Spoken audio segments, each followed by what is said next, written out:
देख रहे हैं लोकल 7 न्यूज़ और आपको बता दें, बढ़ती गर्मी को लेकर परिवार अपने बच्चों को लेकर लगातार राजधानी दिल्ली के अलग अलग वाटर पार्कों में जा रहे हैं, जिसमें एक ताज़ा मामला अलीपुर थाना अंतर्गत सिंघू बॉर्डर स्थित बने जस्ट चिल वाटर पार्क का है, जहां एक 7 साल के बच्चे की डूबने से मौत हो गई। आपको बता दें, जस्ट चिल जो वाटर पार्क है, वहां पर जिस बच्चे की मौत हुई है, उस बच्चे के शव को लेकर हरियाणा ले जाया गया सोनीपत में, और वहां उसे डॉक्टरों ने मृत घोषित कर दिया। वहीं परिवार उस बच्चे को लेकर बगैर पोस्टमार्टम के ही दफना देता है, लेकिन मामले की जानकारी अलीपुर थाना पुलिस को लगती है, जिसके बाद अलीपुर थाना पुलिस की टीम मौके पर पहुंचती है और पूरे मामले की जांच में जुटती है। लेकिन आपको बता दें, वाटर पार्कों में जो लाइफ गार्ड रखे जाते हैं वह ना तो ट्रेंड होते हैं और ना ही कोई उनके पास ट्रेनिंग सर्टिफिकेट होता है। ऐसे ही लोगों को वाटर पार्क में लाइफ गार्ड के नाम पर रख लेते हैं, जिससे सिर्फ खाना पूर्ति होती है। लेकिन लगातार इस तरह के हादसे वाटर पार्कों से सामने आ रहे हैं, क्योंकि वाटर पार्क मालिक मोटा पैसा कमाने के चक्कर में और कम वेतन देकर लोगों को सैलरी पर रखते हैं, जिसके चलते इस तरह के हादसे होते हैं। क्योंकि जो लाइफ गार्ड होता है उसके लिए एक अलग से ऊंचाई वाली जगह बनाई जाती है, ताकि वह देख सके कि किस वाटर पार्क में या किस हॉल में क्या गतिविधि है, और डूबने वालों को साफ देख सकते हैं। लेकिन ऐसा वहाँ पर कुछ भी नहीं है, क्योंकि जो लाइफ गार्ड रखे गए हैं वो सिर्फ ग्राउंड लेवल पर ही रहते हैं और ऊंचाई वाली जगह पर नहीं होते, जिसकी वजह से पूरा हादसा हुआ है। वहीं इस मामले को लेकर अब अलीपुर थाना पुलिस की टीम भी पूरे मामले की जांच में जुटी है। दिल्ली में इस वक्त गर्मी अपनी चरम पर है। चिलचिलाती धूप, तपती सड़कें और झुलसता बदन।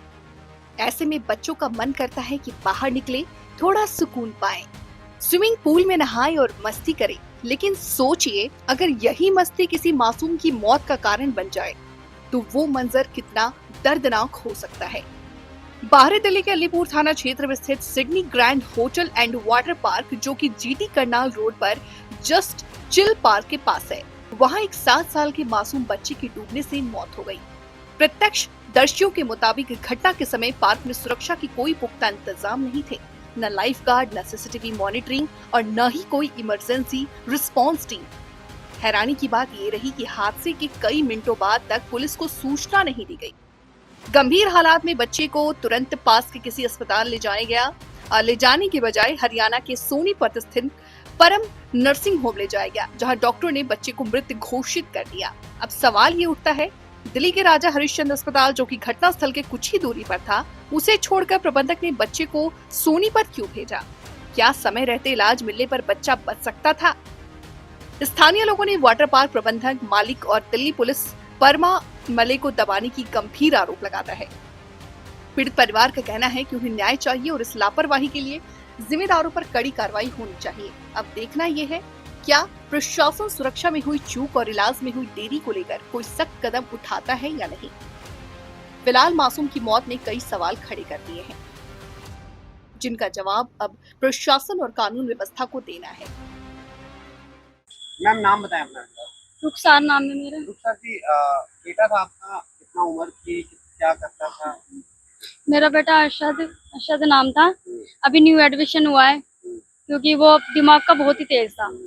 उसमें जो थी दिक्कत, लेकिन वो एक्टिव रहता था। डॉक्टर भी कहते थे इसे घुमाओ फिराओ, ज्यादा हो सके इसे खुश रखो। अब जो मेरे बच्चे के साथ घटना घटी है, मैं ये भी नहीं चाहती किसी और माँ के साथ ऐसा हो। वाटर पार्क की कितनी लापरवाही रही? वाटर पार्क वालों की उनकी बहुत पूरी लापरवाही थी।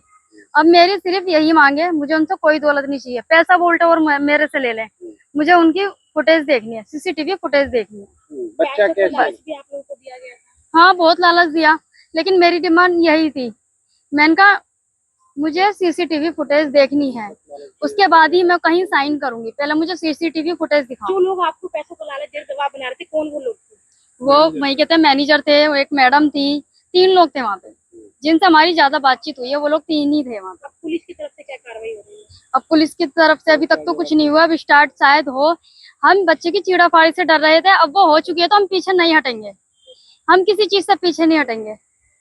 मैं अकेली पूरी दिल्ली के हॉस्पिटल के चक्कर लगा सकती हूँ अपने बेटे के लिए, तो पूरी दिल्ली के कोर्ट के भी चक्कर लगा सकती हूँ। मैं अपने बच्चे के लिए पूरा लड़ूंगी। मतलब पूरा मामला क्या हुआ है? अरशद नाम है बच्चे का, हाँ जी। स्कूल में पढ़ता है, LKG क्लास है। LKG क्लास में बच्चा बिल्कुल ठीक था। तो मेरे बड़े भाई, भाभी और मेरी बहन है, ये सब घूमने के लिए जा रहे थे। जैसे नॉर्मली जाते हैं सब। तो मेरा बेटा मुझसे कहने लगा पापा मैं भी जाना चाहता हूँ, मैंने उसे भेज दिया। मैंने कहा ठीक है कोई बात नहीं चले जाओ। उसके बाद में मेरे पास फ़ोन आता है 4:30 पौने 5 के बीच में कि बच्चे की डेथ हो गई है पानी में डूबने के कारण। उल्टी वगैरह भी हुई है उसकी, पानी में डूब के बच्चा मरा है। क्या लापरवाही रही? लापरवाही वहाँ पे ये रही है, सेफ्टी की बात करी जाए तो ये बताया गया था कि वहाँ पे बिल्कुल भी सिक्योरिटी गार्ड नहीं थे जो होते हैं, और बिल्कुल भी सेफ्टी नहीं थी वहाँ पे। बच्चे की जो मौत हुई है वो सेफ्टी के कारण हुई है, वहाँ पे बिल्कुल भी सिक्योरिटी नहीं थी। उसके बाद में हम बच्चे को ले आए घर पे। हमने चीरा फाड़ी की वजह से बच्चे का पोस्टमार्टम हुआ, छोटा बच्चा है इसलिए हमने उसे ला के दफना दिया। बच्ची को दफना दिया गया था, उसके बाद उसके शव को दोबारा उसके बाद हम गए थे दोबारा वहाँ पे वाटर पार्क कैमरे की फुटेज देखने के लिए। तो वहाँ पे जो मैनेजर थे वहाँ पे, तो वो सब बोलने लगे कि अगर हम इनको देंगे इससे बढ़िया अगर इन्हें ना देके हम आपकी सहायता कर देते हैं तो बेहतर रहेगा। मतलब मामले को दबाना चाह रहे थे, वाटर पार्क वाले मामले को दबाना चाह रहे थे जो वहाँ के मैनेजर थे। बहुत देर तक बात चलती रही, फिर हम थाने चले गए, थाने में गए, वहाँ भी बातचीत होती रही हमारी काफ़ी। क्या पैसे की पेशकश की गई थी आप लोगों के? 5 लाख रुपए की उन्होंने बोला था। फिर आप लोगों ने क्या बोला? हमने कोई जवाब नहीं दिया क्योंकि हमें कैमरे की फुटेज देखनी थी। उन्होंने फुटेज हमें नहीं दी, तसल्ली करेंगे। तसल्ली करनी थी, अभी तक हमें नहीं दिखाई गई है। तो क्या मांग करते हैं अब आप लोग? हमें इंसाफ चाहिए। दिल्ली से प्रदीप उज्जैन की रिपोर्ट।